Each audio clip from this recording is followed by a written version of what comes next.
I think the hat's too much. Yeah, no hat. I don't even know why Mike has a hat like that anyway.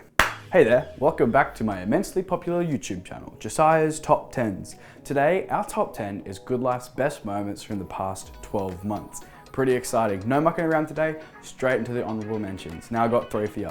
Greg, every time he spoke, wore the exact same outfit, and I've coined the phrase, his sermon fit. Another honourable mention is Hannah getting pregnant and not really telling anyone, which led to a lot of awkward conversations according to her. So if she's never officially announced it, I guess this is the official announcement, so good on ya. Congratulations.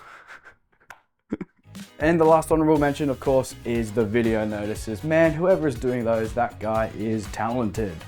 Okay, enough of that, let's get into the top 10. This is going to be quick. At number 10 is the one and only Bluey. The kids space has been transformed into a safe space with lots of vibrant colour. There's been leadership opportunities for grades 5 and 6, as well as sensory tools and strategies to support kids with extra needs. How cool is that? At number 9, we want to highlight the Pondering episodes. The extra podcast hosted by Hannah Bartle has had over 700 downloads and shared some wonderful stories and deeper insights into hearing God's voice. You can find the Pondering episodes alongside our weekly church podcast on your preferred platform. At number 8, our swim school and squads continue to grow, along with our popular race night back for the summer. The Goodlife Community Swim Club has been achieving great results, competing and winning medals at both the state and national levels. We even won our first gold medal at the Open Water Nationals. For number 7, we have to highlight our fantastic gym. Amongst supporting health and wholeness in our community, we've also had our membership at a solid 1,340 members, which is a huge achievement, as well as a corporate partnership with Fitness Passport. Moving along at number 6 is Youth Camp. Jono and the gang took the youth group away for a fantastic weekend, full of formational teaching and some fantastic fun experiences. Number 5 is the Lifehouse. Now operating 5 days a week with 7 teams of volunteers, working with 74 different agencies across the coast. This year they've supported 227 women, 89 men, and 267 children from 1 week old to 89 years old.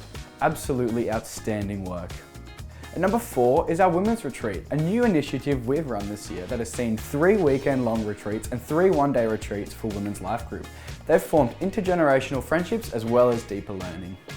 Getting close now, and number 3 is Compassion. Cards for Compassion has raised $6,475. We have a strategic partnership with Medan and Nias, Indonesia. In September, a team travelled to visit this partnership and build a relationship with the churches as well as meet sponsored children. Currently, Goodlife sponsors 420 children in 24 countries. At number 2, we have the Alpha course, which was relaunched this year with 30 participants. It has led to numerous inspiring stories of spiritual discovery and encounters. Also, the team was excellent. Finally, with a huge shout out to our music team, creative team, and all the volunteers, at number 1 is a combined highlight of Christmas carols and our Easter events. Both were fantastic creative endeavours to share Jesus with our community in a refreshing way. It involved podcasts, artwork, decorations, music, videos, and so much more. Well, that's it. Lock it in. That's Goodlife's top 10 moments from the past 12 months, which means that's all from me. See you later.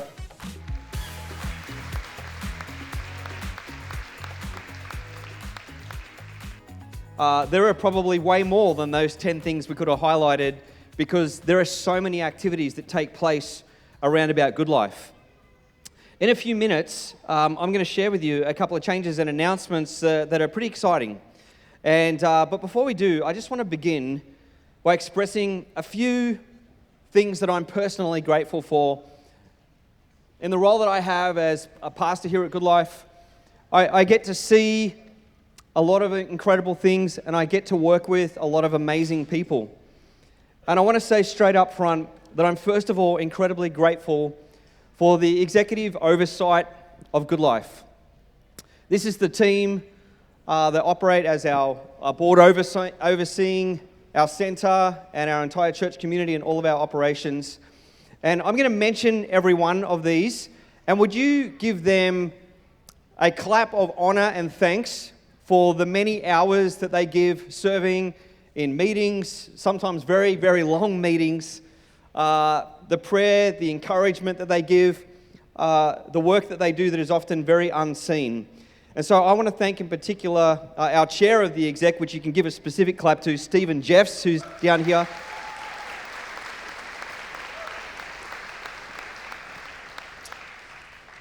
He works a lot for our community. And none of these people are paid in any way, and so we're incredibly grateful for their service. We have Brett. I've just had a mind blank on Brett's surname. Brett Letcher. I've had a big week. Sorry, I'll say all the names and then you can clap. We have Brett Letcher, Andy Timmer, Sarah Quinn, Hannah Bartle, and the one and only Mike Jeffs. Could you give them a hand and thank them?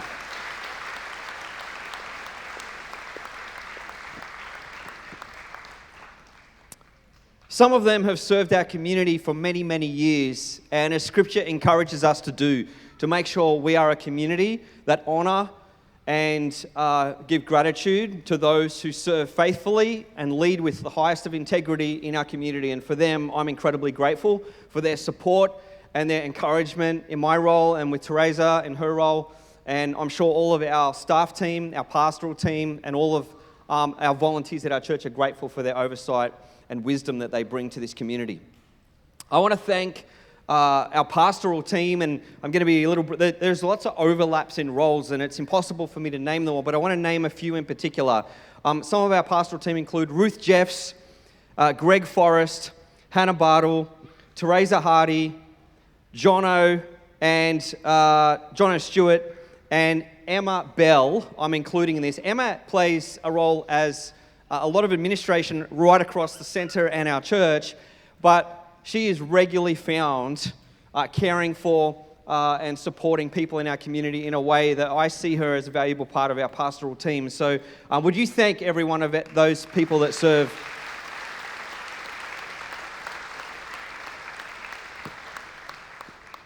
We have 60 staff here at Goodlife. If you're new to Goodlife, you may be surprised at that. Whenever people say to me, how many people on the team there? And I say, well, there's a lot. And they're like, what, you got 12 or 13? I'm like, 60. And they're like, what? Pulling my leg. You're joking. And I'm like, no, it takes an enormous staff team to run the operations of Goodlife Centre and our church community. And this community is serving thousands of people every week through this centre and beyond, as you heard on the video, through Lifehouse. And obviously, the size of our church, it takes a big team. And so I want to thank all of our staff that work at Goodlife for their incredible service, their diligence, for the culture that we have here, and their faithfulness in their roles. If you could give them a huge hand.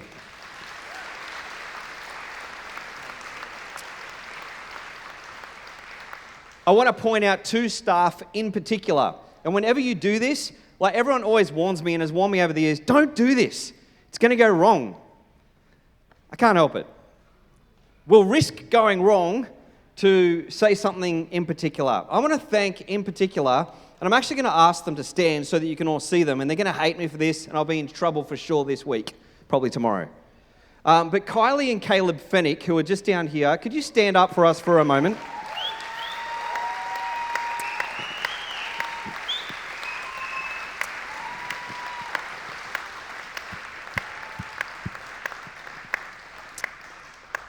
So they're both on team here, and they're both still married. And Caleb oversees all the maintenance and that operational side of our entire centre here, which is a huge job. And this guy has served for many, many years, incredibly, faithfully, often with not all the resources we wish he could have or he wishes he could have to be able to do this job. But he does an incredible job, and I wanted to take a moment on this day of gratitude and thanksgiving to say thank you so much for how well you serve our wider community and our church.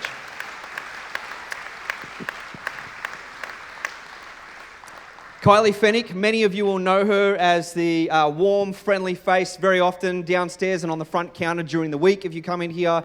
She leads so much of our staff team and many of our departments across our centre here. She is an incredibly outstanding leader. I have watched, even over the last 3 years, her leadership just continue to excel in ways that makes me incredibly grateful to God that we have people who are safe leaders, who are caring and compassionate, but who also have a really high standard for what it means for us to operate with excellence and to serve our community in a way that represents the values of our faith and our centre here. And so Kylie oversees our entire centre operations, and I want us to thank her this morning for her incredible work.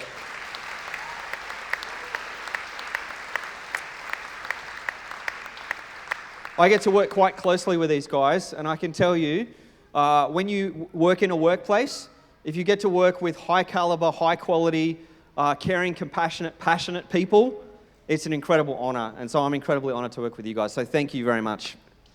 You may be seated.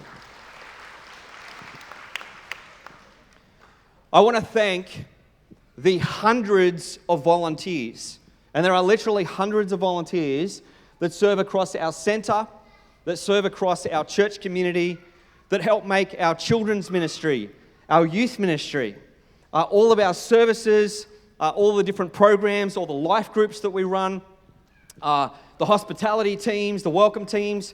There are so many different volunteers that serve, and when we have our volunteer celebration, you'll see that for how many people will turn up for that, that's not even all of them, because all of them aren't available. But when we gather together to thank and honor our volunteers, I just want everyone here to know this place and the ministry and the mission that we have in this community does not take place without the generosity of heart and the kind service of every one of our volunteers that give out of what you have, of your time, of your resources, very often your own finances, to bless and serve the thousands of people that Goodlife gets to bless through this wider community. So can we thank all together, all of our volunteers, and give thanks to God for that?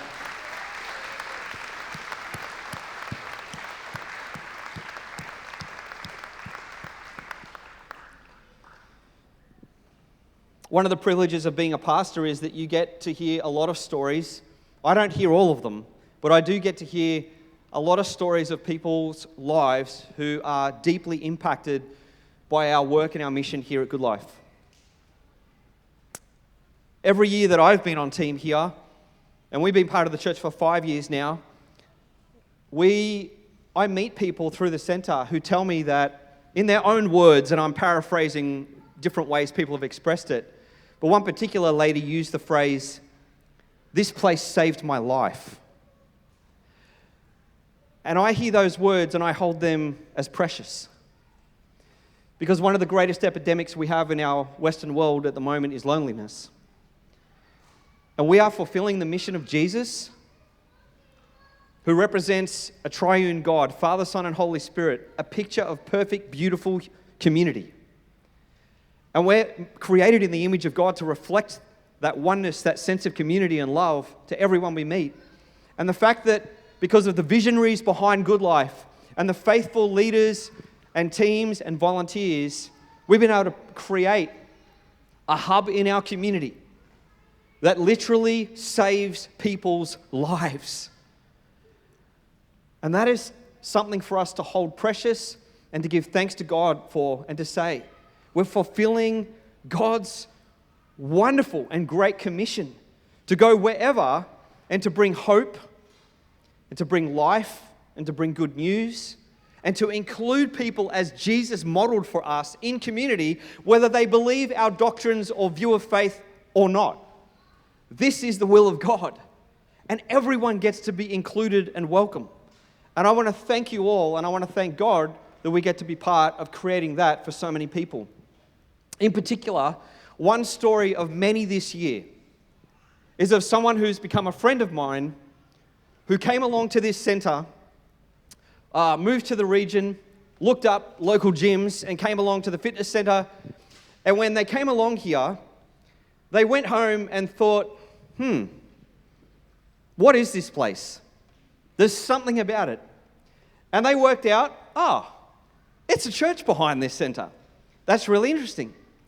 And they had had some spiritual curiosity taking place in their life already. And so they started coming along, and then they saw a notice for our business life community, which is open to everyone. And they decided, because they're in business, they'd start coming along. And they started coming along, and they met a whole bunch of people, and we're so curious about what drives the heartbeat of Goodlife. But it wasn't just hearing the vision of this place, as they've explained to me. It was experiencing the people that carry the values and the heartbeat of this place. So much so that without any invitation or personal invitation, their spiritual curiosity continued to grow, that they signed up for the Alpha course that we ran this year. And they went through the Alpha course, and during the Alpha course, were sharing their own experience of what it was like coming along to this community.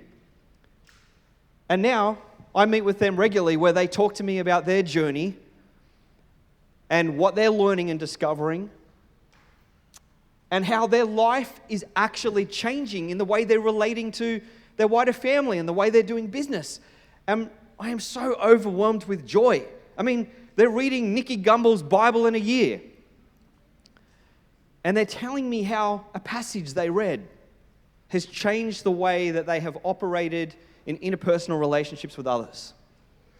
This is the power and the beauty of creating a place where everyone is welcome, where the gospel gets not just announced, but is demonstrated in such a way that someone says, I want to know, as 1 Peter 3:15 says, the reason for the hope that you have, and sets them on a journey of exploring. And I think that's a beautiful story, and one I'm not only proud of as a part of this community, but one that is being celebrated and has taken place many times over. And I'm praying will continue to multiply in the tens, in the hundreds, and even the thousands, because so many people need to know the extraordinary vision of Jesus' kingdom for humanity, to bring love and grace and mercy and restoration to this entire cosmos, and that we all get to be part of it. And for that, I'm incredibly grateful. Does anyone else feel that too?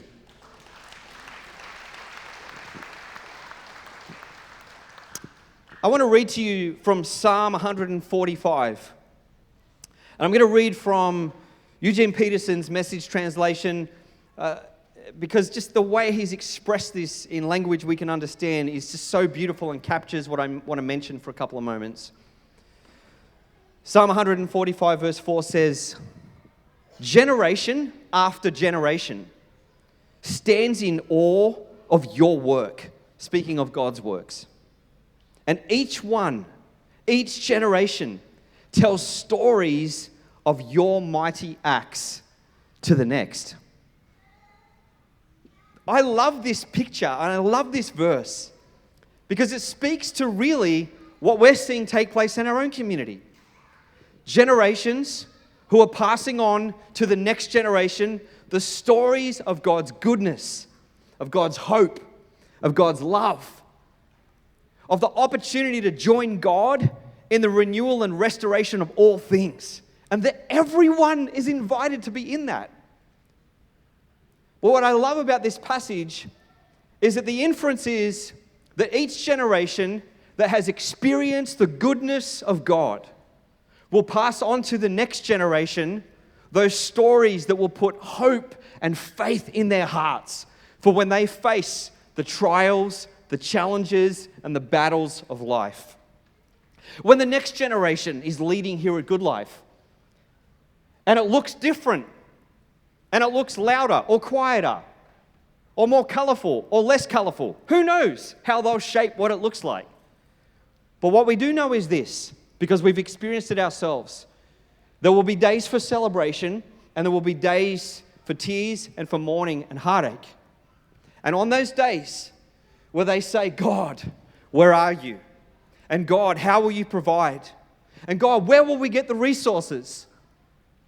And how will we reach this new generation with your love? They will remember the stories of those of us here in this room who walked alongside of them and encouraged them, who sat down with them and shared stories with them of God's mighty acts at work in your life. And they will remember these and they will hold on to them and say, God, would you act in our generation? Would you use us to continue to expand what you had started many years before? And may the work of Goodlife, and for that matter, every local church on mission, continue to flourish so that we can see this world restored to know the peace, the goodness, the hope, the grace, and the justice of God in this entire world. My experience growing up in church was, for the most part, a very positive experience. I grew up in a church where it was exciting to get to church on Sunday. I hated it when my mum and dad were sick. So much so that I even made church at home. Like, I literally got the dirty clothes basket once, set it up in the lounge room, got cookies and milk, which, as I got older, my parents told me was pretty sacrilegious. But anyway, I got the biscuits, I got the milk for communion. I got out the children's Bible, which I couldn't even read properly anyway. And I tried to put on church for them while my mum and dad sat sick on the lounge, and we tried to do church. Why? Because it wasn't a bad experience for me. And that is not everyone's story.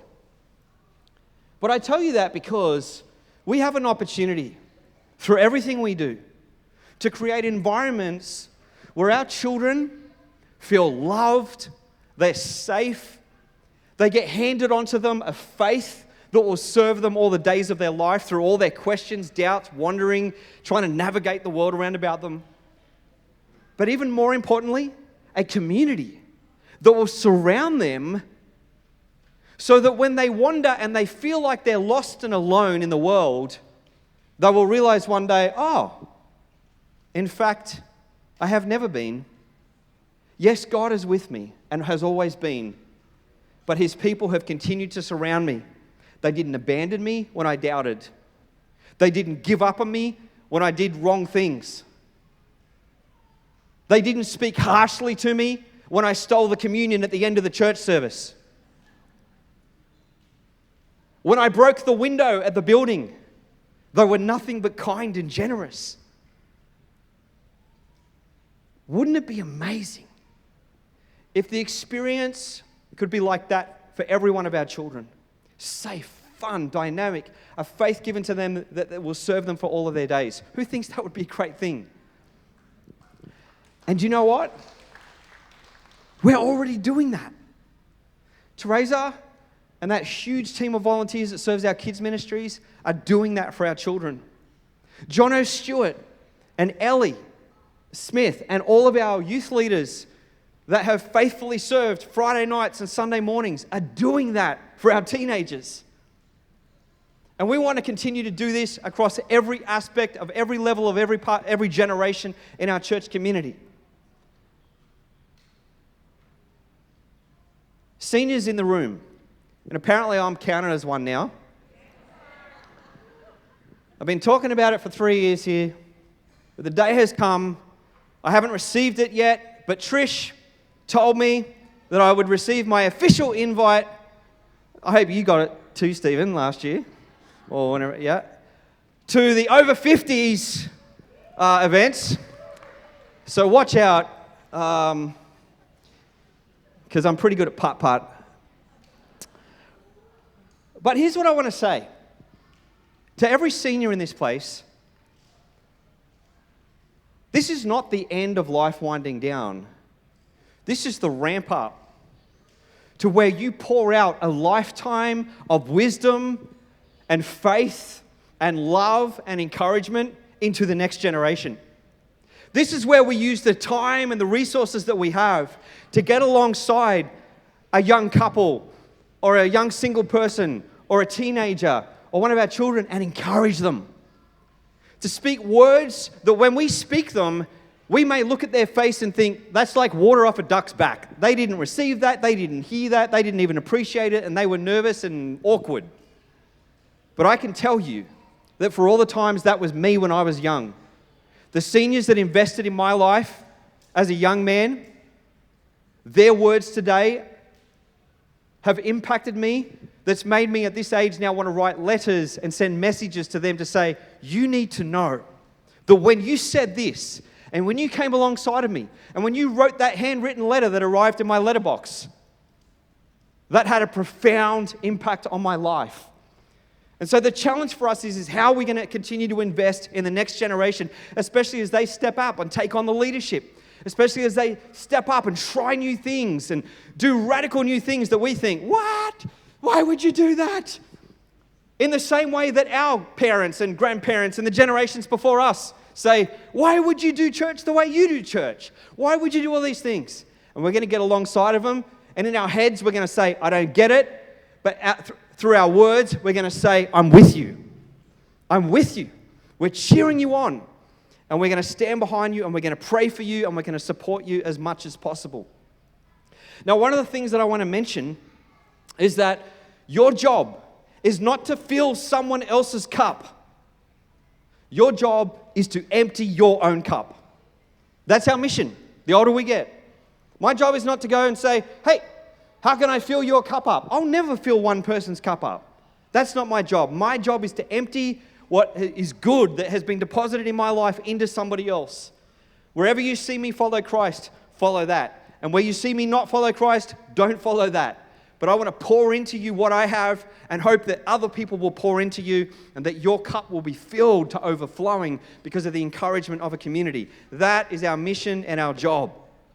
So let's invest for the future blessing of our region and for the generations to come, and for the churches that will be planted in years to come, for the future children's ministry and future youth ministry and those leaders in years to come. May we get behind them and cheer them on.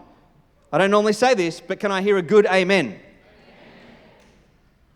Now, with that, I want to say we've had a little gap in our ministry at church recently.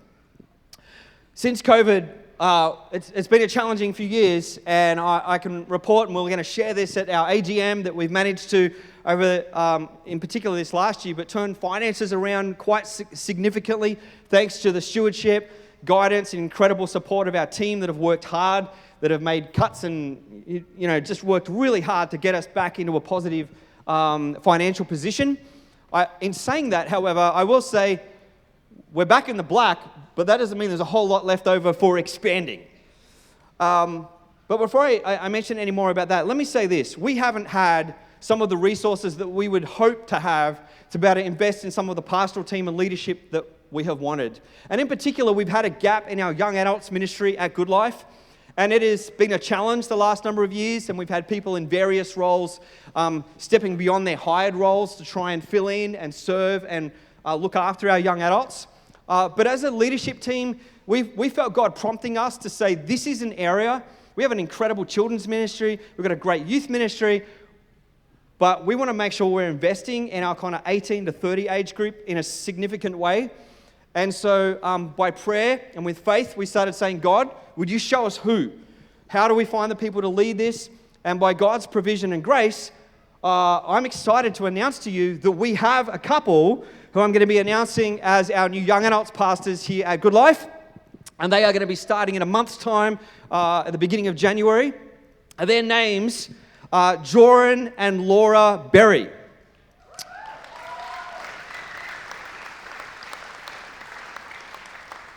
Now, I had the privilege of marrying these guys and spending quite a lot of time with them, and I can vouch they are outstanding young couple. In a moment, they're going to be on video because they're actually not in the building today. They've been part of our church for the last few years. They're actually leaders in YWAM on staff teaching and training, and they've been in Fiji recently. They'll tell you sailing, which I'm like, I want that ministry job. But they've been learning to sail as an outreach expression to take the gospel to islands and areas where people don't have access to that. And so they're going to be coming back in a week or two's time, and we're going to make sure they feel super welcome, and we thank them in person when they get back. But they have made a little video for us. But just before we put them on, I'm excited because both of them have unique gifts and skills. Joran had ministry experience in the United States, where he was originally from, and has then worked here in Australia for YWAM. Laura trained in international development, has a master's in that, and is very passionate, not only about administration and organising, but in establishing the kind of mission outreach programs that are going to have incredible impact in communities. And we're talking some very exciting conversations about what it looks like for us as a church and a young adults ministry to be able to invest beyond where we are. I want you to check out this brief video from them so you can get a little bit of a feel for who they are. What's up, Goodlife? If you don't know us, my name's Joran. I'm Laura, and we're currently in Fiji. We've been here the last few months actually learning how to sail. We've been partnering with a sailboat ministry that goes out to remote islands in Fiji, bringing Bible teaching and community development projects, and we've loved our time here, but we also are really, really excited to be back on the coast soon. Yeah, we love Goodlife. It's been our home church for about 2 years, so we're really just stoked to be in a role that we can grow with the young adults in that space. Yeah.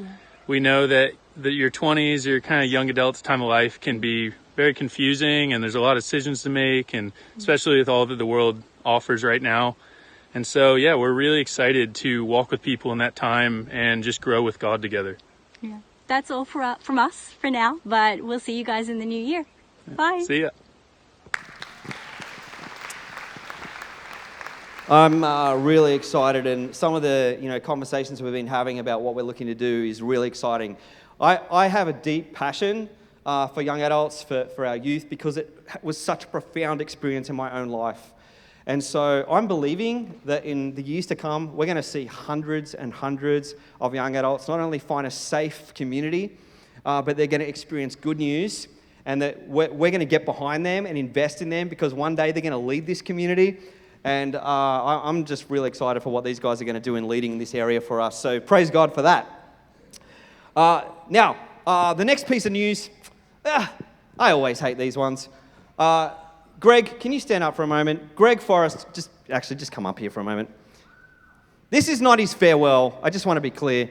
Greg and Sarah aren't leaving Goodlife. He's not leaving. He's still going to be preaching. He's still going to be sharing, speaking, part of it. But if you didn't know, I'm just shoring this up right now in front of everyone. If you didn't know, Greg came on when I came on 3 years ago as our families director here at Goodlife. And we knew all along that the day would come when he would transition to his new vocation. He's previously been a school teacher and has been, in recent years, training to become a psychologist. And so he's going to be putting in the next level of work and energy into that vocation and pathway. So he's officially finishing up on our staff team at the end of January. And he's been an incredible joy to work with. Even though I knew what was coming, even when he said it to me, I'm like, I just wanted to just go, okay, you can go out now. That's what I was feeling on the inside. But in all honesty, I'm really excited. This guy's been an incredible gift. He served, with Sarah, incredibly faithfully in this community for a really long time. At the end of January, when he finishes up on team, we're going to have a moment to really thank him and honour him. But he's going to be finishing up in that role, and that much of his role is going to be split amongst lots of different people while we work out how to deal with your big loss or gap. But honestly, mate, you've been an incredible gift to our community, so thank you. Can we honour and thank him today?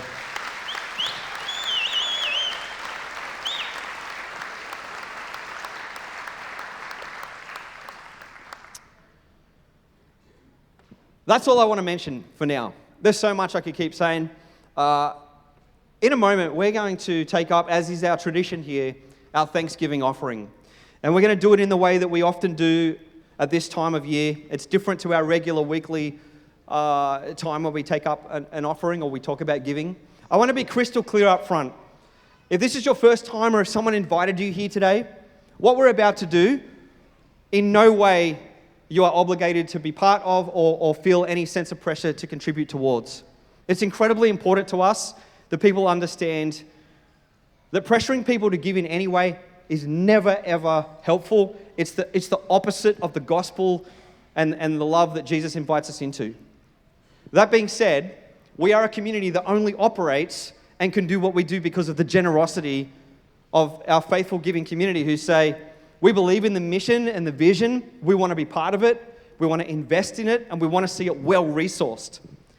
And I've been personally praying, as our team has been, that God would open the doors for us to step into a new season of financial strength and prosperity, as far as, and not for personal reasons, other than so that we can continue to expand the mission and the vision that we have.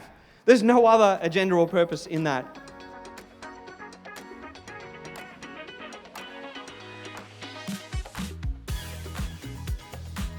Hey, thanks for watching Josiah's Top 10 video. Don't forget to like and subscribe. And if you'd like to check out more, check out these videos here.